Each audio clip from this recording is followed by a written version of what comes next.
Hey everybody, welcome back. David Eon and the lovely Miss Lady Pop Hunter in her patch jacket, the infamous patch jacket, Yes.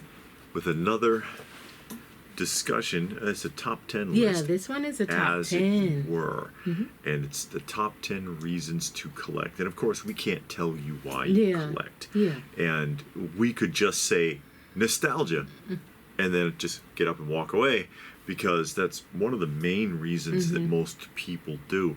But what does that mean? What does nostalgia encompass? Because there's a lot of different reasons. And like I said, I mean, I could sit here and we could pound off 10 reasons, a top 10 list of reasons why people collect. And, we'll rattle off a few things here. But ultimately, it's whatever your reason is. Yeah. That's what's important. And it's anything. It's not just toys and comics. Yes. And we primarily talk about toys, comics, records, you know, anything pop culture we talk about. You could have a big DVD collection. Blu-ray. Sure. We got a couple of people that watch regularly. They have a huge Blu-ray collection. Again, you can collect thimbles. It doesn't matter. Why do you collect those things? And we talked about this before. You may have seen the video of a coworker of mine. He wants to do a man cave, and he wants to put different types of collectibles in it. And he asked me about it, and we had a little discussion about that. And then we thought, hey, what are some reasons why? Yeah. Because, he just wanted some things, nostalgic things that were very random in his man cave. And that's all he could think of. And couldn't quite figure out where to start. Yeah. Couldn't quite figure out where to start. And so, just throwing a few ideas out there. One of the big ones, I think, and probably for me, is a fulfillment from childhood. Yeah. A fulfillment from childhood. Because a lot of the things that I have are things that well, actually very little, but, there are a few things that I had from childhood, things I would have wanted when I was a child, things that connect me to those simpler times that, or are part of a cultural phenomenon that I grew up with. Like, I've got the Indiana Jones figure. I loved that film when I was growing up, The Raiders of the Lost Ark. I got Star Wars stuff. Cultural phenomenon. Everybody was into Star Wars just about when that came out. Things like that, or Kung Fu. The TV show Kung Fu. I used to watch it as a child, rewatched it as an adult.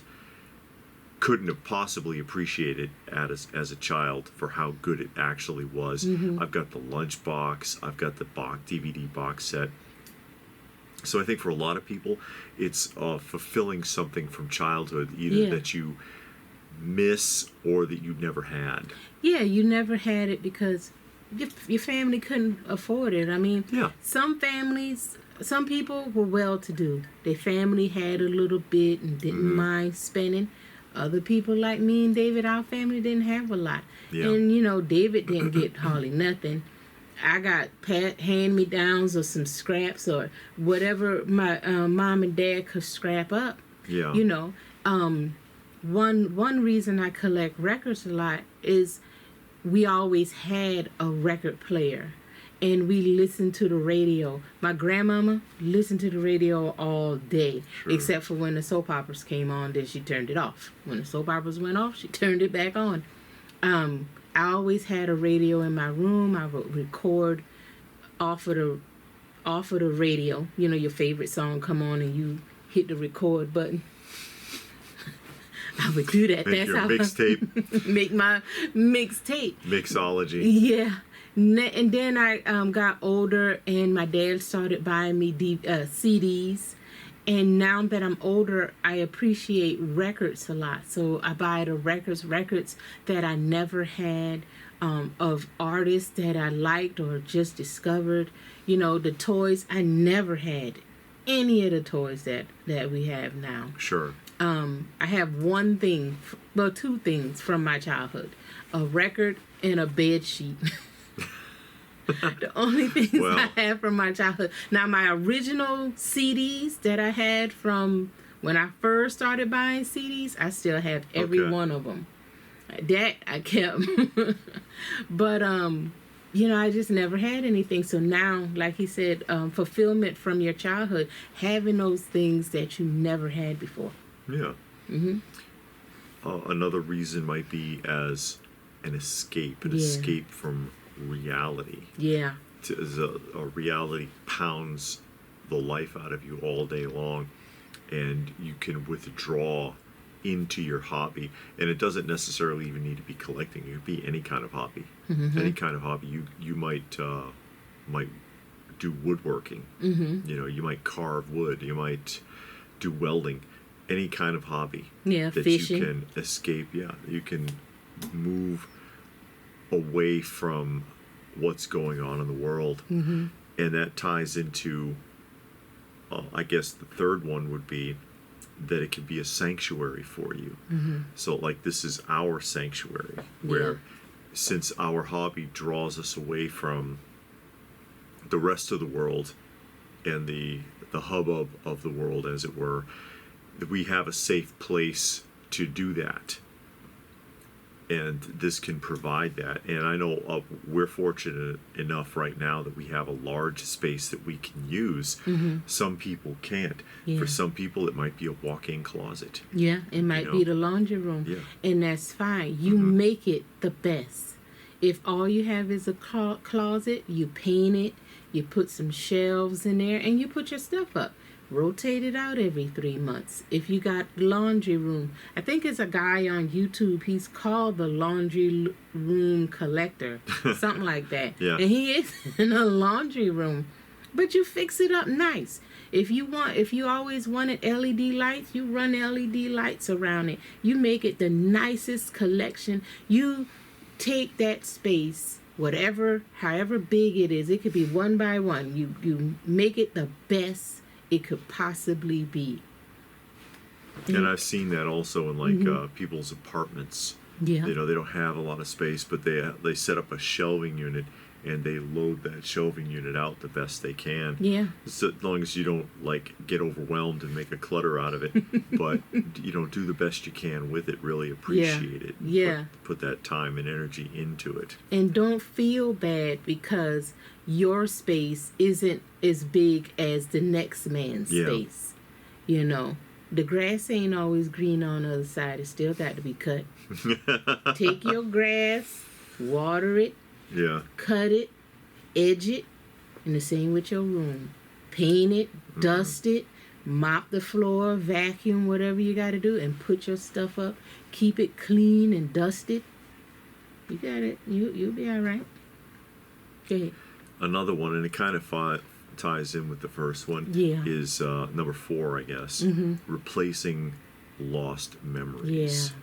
Yeah. And that's another thing, too, because there are plenty of times where I've seen, or even other people have, when we've toured around the museum or something like that, or talked about, I did a showcase, and, it hits people, wow, I remember that. Yeah. Or I think I had that. Mm-hmm. Or, I haven't thought about that since I was a little kid. Yeah. I completely forgot that existed. I got a lot of that when I showed the Apollo moon rocket. I had that processed plastics Apollo moon rocket with the 2 little plastic astronauts, look like army men. Mm-hmm. And I did a showcase on it some time ago. And a lot of people, that was the response. They were like, holy crap, I think I had one of those. And that memory just comes flooding back to you.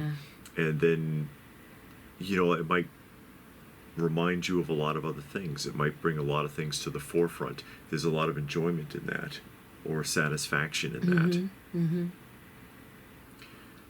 Another one is community. Yeah, and social interaction. Mm-hmm. It gives you a community feel, because it is in a way. You got your little Facebook groups. You go to shows. You see people that are like-minded that you wouldn't have met otherwise because you don't live in the same town. You get to talk to people. We met a lot of people through Facebook and on YouTube, and now talk on a regular basis. And without those, communities and social media, we would have never been able to meet them. And some of them are introverts. They don't really socialize a lot. But if you find a like-minded person that you can talk to, you kind of open up a little bit. I mean, you don't tell all your business, but you might open up a little bit and get a little more relaxed. And that could be very therapeutic for those people. And, of course, then there's the enjoyment that you get from it, the personal enjoyment. Yeah. Enjoy what you collect.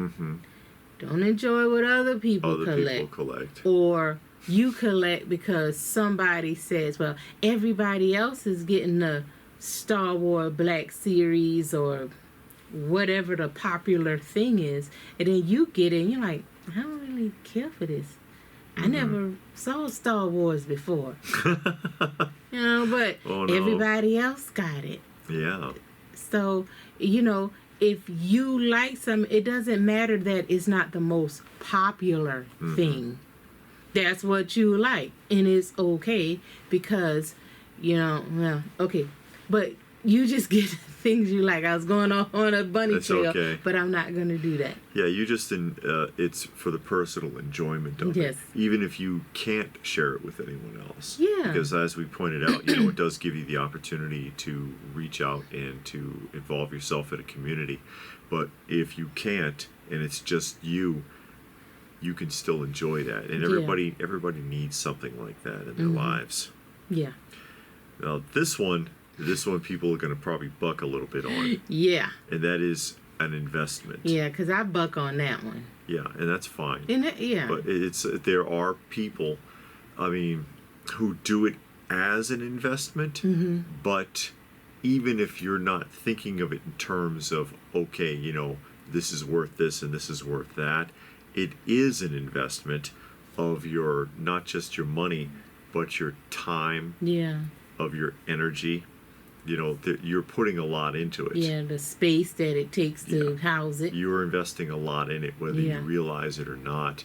And also, there is a financial aspect to it. And it's not totally wasted. Like, there are things that people have, there are things that people do, or hobbies that people engage in where money is constantly poured into it, but there's nothing tangible actually coming back.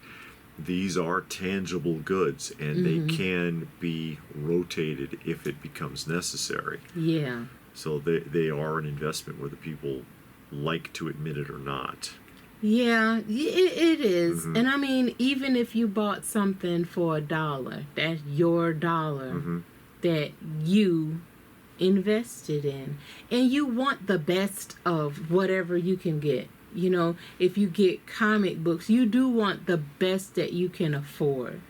And I'm getting better with that. Because at the beginning, I just got some stuff. They weren't always the best. Sometimes I lucked out and got some really good books that were in great condition. But now I'm slowing down and putting a little more effort. I have no intentions on selling it. I just want nicer, better quality things. You're going to buy it. You might as well get the best you can. Yeah. Don't always be so cheap. Talking to myself now. Sure. Yeah. How about, and this is what a lot of people talk about, the thrill of the hunt. The thrill of the hunt. Yeah. And I don't know how I feel about that one. Because, I don't know. Because it's like slogging around looking for something. To me, it's not that fun. It's not that fun. I like to go to the shows and look at different things. Yeah. But I've really adopted the theory of target of opportunity now. Where, I'm not thinking about anything specific, but I know what I would be looking for. So if I happen to see it and there's a good deal, then there you go. Yeah. And a lot of people are like, the hunt is the part of the fun. And then when you've actually got it, then what? Well, then you're done. That's my attitude. I like the idea that I've got a couple of runs that are finished, and not have to worry about, okay, when am I ever going to find this piece or that piece. But for a lot of people, they like that. They do like to indulge in that concept, to be able to run around and until they find something or find the piece that they're looking for. I like hunting at a show. And again, like David said, it is target of opportunity. When I first started going to shows, I would go with a list of the things I was looking for, and I never would find anything on the list. Yeah. And then because of that, I didn't look for or at anything else. And it was other stuff that I was interested in, but because I had this list, nothing else mattered. So then I just did away with the list, and now I just go, I see what's there. Oh yeah, that's something I'm interested in, and I'll pick that up. And when I started going to the record stores, I did the same thing. I went there with a list, found nothing on the list. So midway through, it occurred to me, like at the comic conventions, like at the toy conventions, just throw the list away and look and see what's there and what catches your eye. And then it makes it easier. You're more relaxed. You see better because your eyes are clear now, because you don't have tunnel vision looking for one specific thing. So I don't know if that has anything to do with what you were talking about. But that's all right. It came to mind. Number 9, hobbies give you focus. It does. Gives you something to direct your attention into. 1,000 points of light. Who remembers that? Somebody's going to remember that. 1,000 points of light. Total focus. Never heard of that before in my life. I think it was Dana Carvey making fun of George Bush Sr., if I remember correctly. That's going way back. Yeah.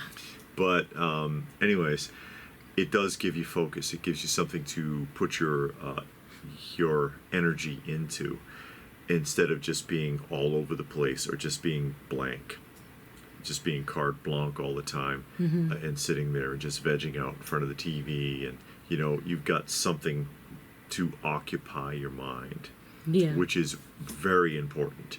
Yeah. It's just like with your body. If you don't use it, you will lose it eventually. You do not want to lose your marbles, okay? You don't want to lose. You don't want to be 9 cents short of a dime. You want to have something to focus your mind on to keep you sharp. Yeah. And hobbies can help to do that. Any kind of hobby. Again, it doesn't have to be toy or comic collecting, but it doesn't hurt. Yeah, and then complex things help your mind better. Like if you do, they got like the models. You got to put together the model kits. Even with trains, and people put together the trains, and you got to put those track together, the signals, and all of those different things, because, it's so complex. It causes your brain to work harder. Yeah. And then you're exercising your brain more. Okay. And then, or if you're a comic book reader, if you don't just collect them, if you read them, you're exercising your brain. Yeah. As long as it's not anything printed after 2000. And then number 10, you can gain a lot of knowledge. Yeah, you do. Unless you just collect things, and I've seen people like that. They just, oh, that looks pretty, shiny, pretty, and they pack things up. A lot of the time, most of the time, I think that when people have a collection, they know something about what they got. Yeah. Because even if they don't know everything, they know something. And so with every piece that we have, there's a little bit of history there. And we know something about it. We can tell you something about, okay, this was made by so-and-so. It's part of this collection. It's in the same scale as this, whatever. Or comics as well. There's a wealth of history with most comic book companies. Trading cards, people that are into trading cards typically know a lot about, whatever genre or if they collect like movie cards or sports cards or whatever, especially a lot of sports card collectors tend to know a lot of the history. Mm-hmm. There's a lot of knowledge that can be gained that way. Yeah, and it's fun learning that stuff. I'm learning a lot about records right now. A lot about record players. Yeah, because she's just getting her hi-fi system going. Yeah, and then I'm learning a lot about records because I enter them all into the database, and then you got all of these different pressings and what country did it come from and all of this different stuff, and you're like, whoa, okay, I didn't know that. You get one record, you think, okay, this is made by Warner Brothers. Yeah, but what pressing is it? Is it stereo? Is it disc house, that house? You're like, whoa, okay, that's a lot. It's very detailed. So you get to learn a lot of stuff. You're more knowledgeable. And then if you run into somebody and they ask you, hey, you know anything about, I'm looking for this, you can give them a little bit. You might not can get deep in there, but at least you can kind of help push them in the right direction, Yeah. And, that's just some general ideas, and a lot of that falls under the category of just pure nostalgia anyways. So there's your number 11. But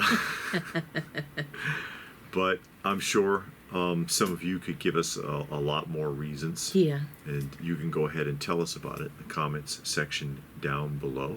Please do give the video a thumbs up if you got something out of it. Share it if you can. Subscribe if you're new.